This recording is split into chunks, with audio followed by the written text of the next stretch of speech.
ज्येष्ठ साहित्यिका, उपक्रमशील आदर्श शिक्षिका, सामाजिक कार्यकर्त्या, कथाकार आणि कवयित्री अनुपमा जाधव यांनी लिहिलेली एक अप्रतिम काव्यरचना सादर करीत आहे.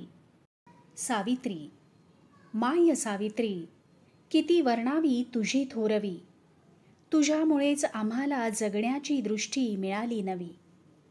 ज्योतिबासारख्या झंझावाताला तू दिली बुलंद साथ, तुम्हा दोघांनी मिळून काळावर केली मात.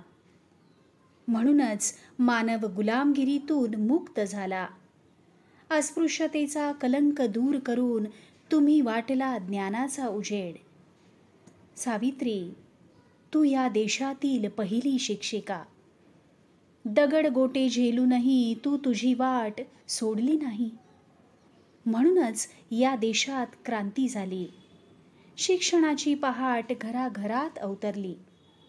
सावित्री, आम्हीही चालत राहू तुझ्याच वाटेनी, उजेड वाटत